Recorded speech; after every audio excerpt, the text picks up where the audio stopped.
Security had the man by both arms when Gary Cooper said, "Let him go." The room, 300 people in evening wear, champagne flutes frozen halfway to lips, went silent. The drunk was still swaying, still slurring something about fake heroes and paper courage, and every instinct in the building said to remove him as quickly as possible. But Cooper was already walking toward him, and when Gary Cooper walked toward something, people tended to get out of the way. December 1954, the Pantages Theater, Hollywood. The occasion was a charity premiere, one of those events where studios displayed their generosity while photographers captured evidence for the morning papers. Cooper was there because his name on the guest list meant more donations, more press, more of everything the organizers needed. He'd done 100 nights like this. Smile, shake hands, say the right things, go home. The drunk changed the script. His name was Daniel Ashworth, 43 years old. Once he'd been a production accountant at Warner Brothers' steady job, decent salary, the kind of career that doesn't make headlines but keeps the machinery running. Then his wife had died in 1951, a car accident on Mulholland Drive, and something inside Daniel had broken in a way that didn't heal. 3 years of spiral, 3 years of bottles replacing meals, 3 years of jobs lost and friendships abandoned, and a slow descent into the kind of darkness that most people only read about. By December 1954, Daniel Ashworth was living in a rooming house in East Hollywood, surviving on odd jobs and what remained of his savings, drinking to forget and then drinking to forget that he was drinking. He'd bought a ticket to the premiere with money he couldn't afford to spend.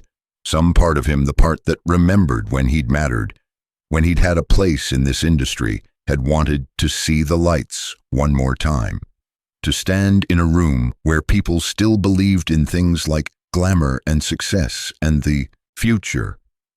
The alcohol had arrived before he did. By the time the screening started, Daniel was past the point of good decisions. And then he'd seen Gary Cooper. Here's what triggered the outburst, because understanding the wound helps explain the bleeding. Cooper represented everything Daniel had lost. Not the fame. Daniel had never wanted fame, but the solidity, the presence, the way Cooper moved through the world like a man who knew exactly who he was and what he stood for. Daniel had been that man once in his own smaller way. He'd had a life that made sense, a wife who loved him, a career that meant something. Now he had a bottle and a rented room and the certain knowledge that nobody would notice if he disappeared tomorrow.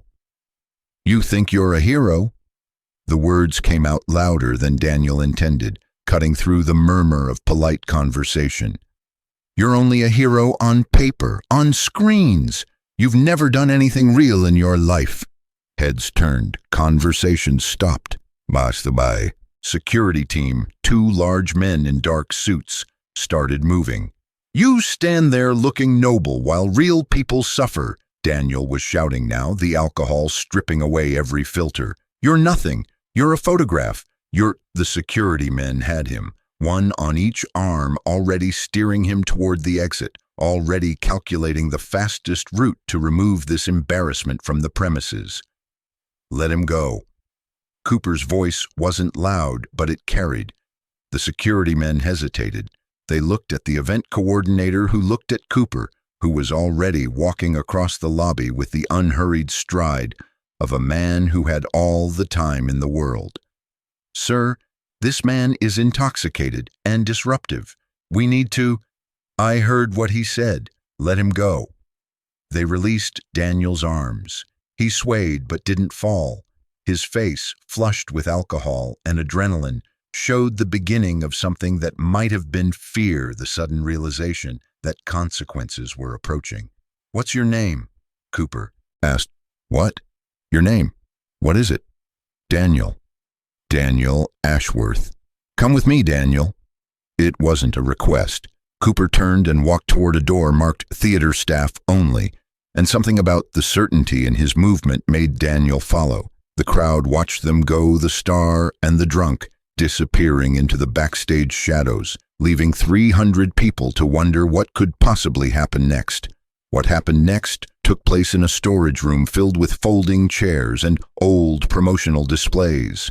No witnesses, no photographers, just two men and a conversation that would take 14 minutes and change the direction of a life. Cooper closed the door and turned to face Daniel.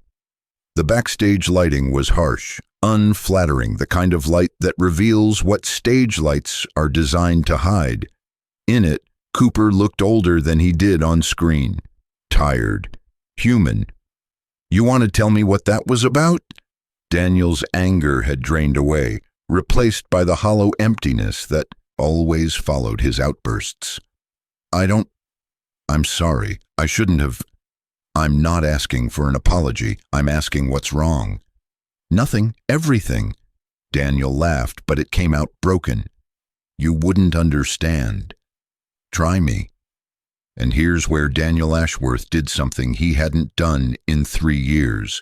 He told the truth about Margaret, about the accident, about the way grief had turned into something darker, something he couldn't control, about the jobs he'd lost, the friends who'd stopped calling, the morning he'd woken up and realized he couldn't remember the last time he'd been sober for an entire day.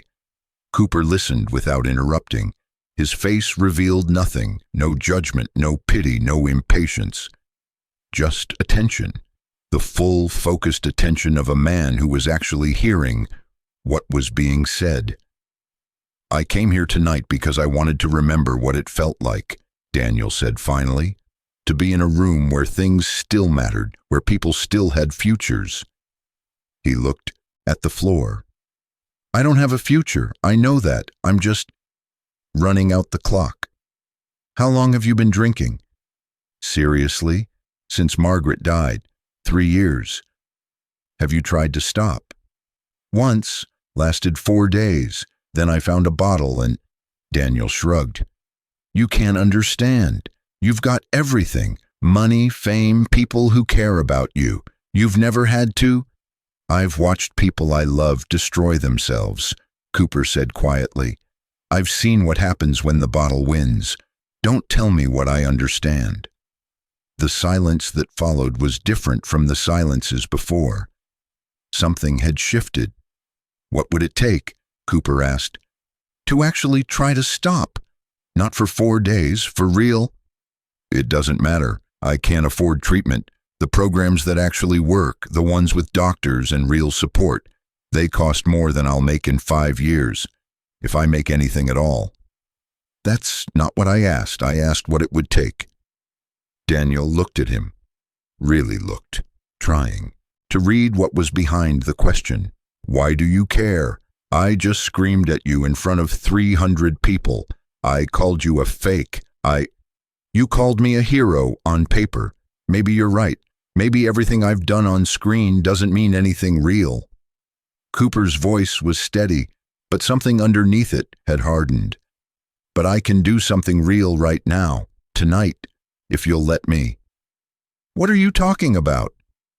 "There's a program, a good one, medical supervision, real treatment, the kind of thing that actually works. It starts next week. I can make a phone call and get you enrolled tonight." Daniel's face went through several expressions. Confusion, suspicion, something that might have been hope, before it was quickly suppressed. "I can't pay for something like that." "I didn't ask you to pay. I don't take charity." "This isn't charity. This is someone who's been where you are deciding that you don't have to stay there." Cooper took a step closer.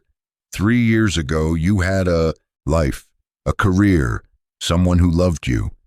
You lost all of it, and you've been trying to drink yourself into the grave ever since. Am I wrong?" Daniel didn't answer. He didn't have to. "Here's what I know," Cooper continued. "The bottle doesn't bring her back. The bottle doesn't fix anything. The bottle just delays the part where you have to decide if you're going to live or not. And right now, tonight, you have a choice. You can walk out of here and keep running out the clock, or you can let me help you." "Why?" Why would you do this for a stranger who just humiliated you?" Cooper was quiet for a moment. "Because someone did it for me once, long time ago. Different circumstances, but the same principle. I was in trouble, and someone I'd given no reason to help decided to help anyway. Didn't ask for anything. Didn't want credit. Just saw a man going down and chose to do something about it." He met Daniel's eyes. "I can't make you accept this. I can't make you get better. All I can do is open a door. Walking through it is up to you." Daniel Ashworth stood in that storage room for what felt like a very long time. The promotional displays around him, smiling faces, promises of entertainment, the machinery of an industry he'd once been part of, seemed to belong to a different world. The bottle was waiting. It was always waiting. The rooming house in East Hollywood, the slow decline, the ending that everyone, including himself, had already written. Or, "Make the phone call," Daniel said. Cooper nodded. No triumph in his expression, no satisfaction, just acknowledgement. "There's a back exit. I'll have a car take you to your residence so you can get what you need. Someone will pick you up Monday morning." "What do I tell people? Where I'm going?" "You don't tell them anything. This stays between us. As far as anyone knows, tonight never happened. The people in the lobby, we'll forget about it by tomorrow. A drunk at a premiere isn't news. A drunk who disappeared is. Even less news." Cooper opened the storage room door. "Go home, sleep, be ready Monday." Daniel walked toward the exit, then stopped. "I don't understand you," he said. "I called you a fake hero. I said you'd never done anything real." "You were wrong about the hero part," Cooper said. "But you might have been right about the real part. I've spent 30 years pretending to be things I'm not.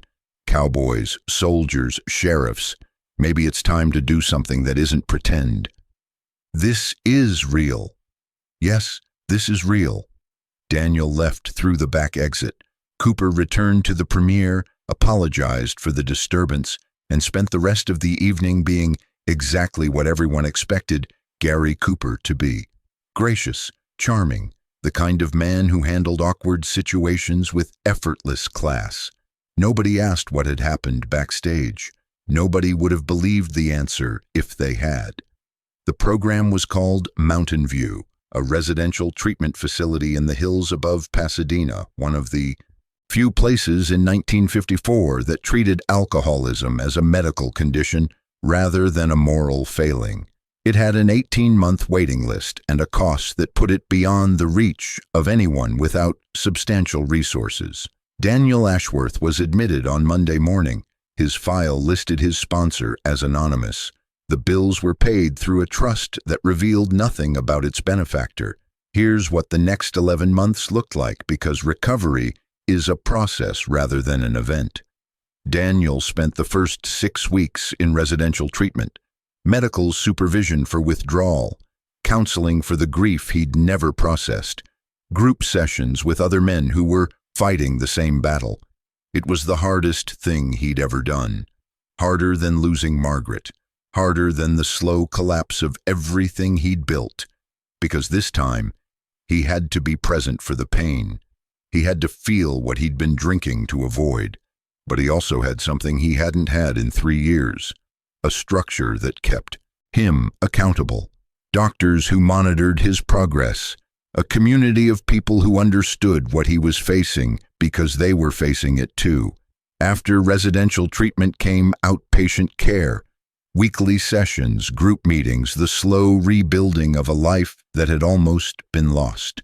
Daniel found a job, nothing glamorous, just bookkeeping for a small firm in Glendale, and a room in a house with other men in recovery. He didn't drink, not once. Every day was a choice, and every day he made the choice to stay sober. 11 months after that night at the Pantages, Daniel Ashworth was a different man. Not perfect, not healed in any complete sense, but alive in a way he hadn't been since Margaret's death. Present, moving forward instead of running out the clock. He tried once to find out who had paid for his treatment. The trust was impenetrable, designed specifically to resist investigation. The facility's administrators wouldn't reveal anything. The paper trail ended in a wall of legal protections that no former production accountant could breach. Daniel suspected, of course. There was only one person who could have done it. Only one person who'd been in that storage room when the offer was made. But suspicion wasn't proof, and without proof, all he had was gratitude directed at a shadow. He wrote a letter anyway, addressed it to Gary Cooper, care of his studio, kept it simple. I don't know if this will reach you. I don't know if you'll remember who I am. But I want you to know that the man who screamed at you in that lobby doesn't exist anymore. He died that night. Someone else walked out of that storage room, someone who had a chance to become something better. If that chance came from you, I can't repay it. I'm not sure I'm supposed to. All I can do is try to be worth the investment. And if the opportunity ever comes to do for someone else what was done for me, I won't hesitate. Thank you for whatever you did or didn't do. Thank you for the door that opened when I thought all the doors were closed. Sincerely, Daniel Ashworth. He never received a response. He hadn't expected one. Gary Cooper died in 1961. Daniel read about it in the newspaper and sat with the knowledge for a long time, holding a cup of coffee that had gone cold, thinking about a storage room and a conversation that had lasted 14 minutes. By then, Daniel had been sober for 7 years. He'd rebuilt his career, not to the heights of his Warner Brothers days, but respectably. He'd found meaning in his recovery community, becoming a sponsor himself, helping other men through the darkness he'd once been lost in. 3 men, specifically. 3 men who'd been where he was that night at the Pantages, hopeless, convinced that the ending was already written, waiting for the clock to run out.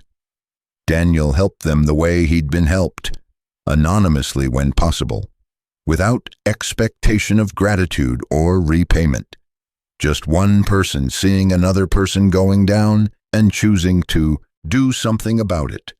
In 1973, Daniel Ashworth gave an interview to a small publication that was compiling stories about recovery. He was 62 years old, 19 years sober, finally willing to talk about the night everything changed. The interviewer asked about the lowest point, the moment before the turnaround. Daniel told the story, the premiere, the outburst, the security guards, the man who said, "Let him go," and took him backstage and made a phone call that shouldn't have been made. I never got confirmation that it was Cooper who paid, Daniel said. Never found any proof. But I know what happened in that room. I know he made a call. I know someone paid for treatment I couldn't afford. The math isn't complicated. Did you ever try to thank him directly?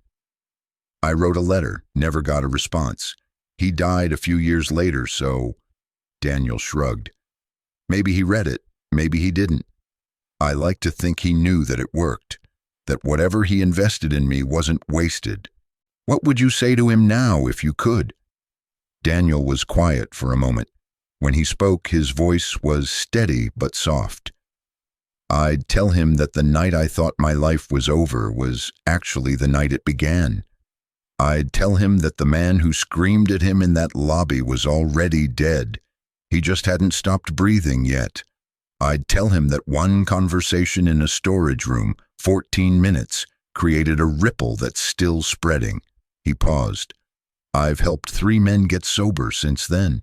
3 men who were where I was, ready to give up. And each of them has helped others. The math gets complicated after a while. You can't trace it back to a single source anymore. But I know where it started. It started with someone who had every reason to walk away and didn't. Do you think he'd want to be remembered for this, rather than the films? Daniel considered the question. I think he did something real that night. He said that's what he wanted, to do something that wasn't pretend. And this was real. The most real thing you can do for another person is see them at their worst and decide they're worth saving anyway. He looked at the interviewer. That's not paper heroism. That's the genuine article. and I got to be on the receiving end of it. Daniel Ashworth died in 1989, 35 years sober. His memorial service was small. Friends from his recovery community, colleagues from the accounting firm where he'd worked for 2 decades, a few men he'd helped along the way. One of them spoke, a man named Richard, who'd been where Daniel was in 1968, hopeless, drinking himself to death, convinced that no one could help him. Daniel told me a story once, Richard said, about a night when someone saw him at his absolute worst and decided to help anyway. He never told me who it was, just that it happened. And he said the only way to repay that kind of gift was to pass it on. Richard looked at the small gathering. I'm here because Daniel saw me at my worst and decided to help. And now it's my turn to pass it on. That's how this works, one person at a time, one door at a time, one night when everything changes. He paused. Daniel always said that the night he thought his life was over was actually the night it began. I understand that now, because my night was the night I met Daniel, and someone else's night is going to be the night they meet me, or one of you. That's the ripple. That's what keeps spreading. The ripple continues. Impossible to trace back to its source now. Too many branches, too many connections, too many lives that changed because one life changed first. But if you follow the thread far enough, back through Richard, back through Daniel, back through a storage room at the Pantages Theater, in December 1954, you find a man who said, "Let him go," when everyone expected him to say nothing. You find 14 minutes in a storage room, a phone call, a door that opened when all the doors seemed closed. You find something real in a life that had been, by the man's own admission, full of pretend. Some heroism happens on screens, in scripts, in stories designed to make audiences cheer. That kind of heroism is beautiful. It matters. It gives people something to aspire to. But some heroism happens in storage rooms, in quiet conversations, in offers made to strangers who've given no reason to receive them. That kind of heroism doesn't get photographed, doesn't win awards, doesn't show up in obituaries. It just changes lives, one at a time, for as long as the ripple keeps spreading.